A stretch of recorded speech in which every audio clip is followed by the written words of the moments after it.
Hello বন্ধুরা, welcome back to my channel life long road. আজ নতুন একটা রেসিপি নিয়ে হাজির হয়েছি তোমাদের সামনে। আজ বানাবো চিংড়ি মাছ আর ডালের বড়ি দিয়ে টক। এটা তো খাবার শেষে না থাকলে খাবারটা মনে হয় জমেই না। তো চলো বানানো যাক। আমি সব আনাজগুলো কেটে নিয়েছি আর বড়িটাকে কড়াইয়ে তেল গরম করে হালকা করে ভেজে তুলে নেব। এবার সেই তেলেই চিংড়ি মাছটা নুন হলুদ দিয়ে ভেজে তুলে নেব। এবার যে তেলটা থাকবে সেই তেলটায় সর্ষে ফোড়ন দিয়ে কেটে রাখা সবজিগুলো সব দিয়ে দেব।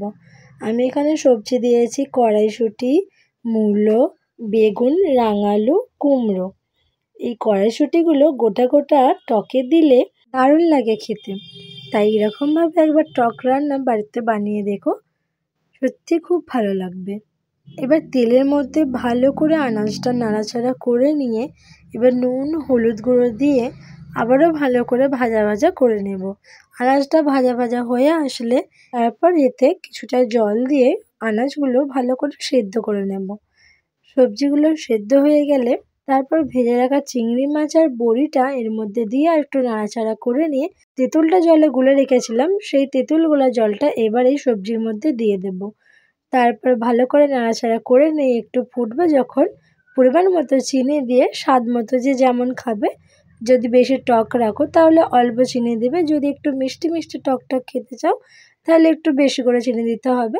আমাদের এখানে যেরকম আমরা টক টক মিষ্টি মিষ্টি খাই সেরকম অনুযায়ী চিনি দিয়েছি। ব্যাস, চিনি দেওয়ার পরে ভালো করে ফুটিয়ে নিয়ে টকটা ঘন ঘন গেবি গেবি হয়ে আসলেই রেডি হয়ে যাবে আমাদের তেঁতুল দিয়ে চিংড়ি মাছ আর বড়ির টক। খাওয়ার শেষে এরকম একটা টক থাকলে পাতে তাহলে তো পুরো দুর্দান্ত। আমরা একটু টকটা খেতে বেশিই ভালোবাসি, তাই আমাদের বাড়িতে টকটা প্রতিদিনই হয় প্রায়। আর চিংড়ি মাছ দিয়ে টক তো অসাধারণ হয় খেতে। এটা টকটা যতটা ফুটবে ততটা সুন্দর হবে খেতে। জানো তো, আমি এইভাবে কোনোদিন কড়াইশুঁটি দিয়ে টক খাইনি বাড়িতে। শ্বশুর বাড়িতে এসে এরকমভাবে টক খেতে আমার যেন একটু কেমন লাগতো, কিন্তু যখন খেতে শুরু করলাম সত্যি নিজে বুঝতে পারলাম না, এটা খুবই সুন্দর হয় খেতে। তাই একবার ট্রাই করে দেখতে পারো। আর যদি রেসিপিটা ভালো লেগে থাকে তাহলে একটা লাইক, শেয়ার অ্যান্ড সাবস্ক্রাইব করে দিও বন্ধুরা। আজ এই পর্যন্তই। ওকে, বাই।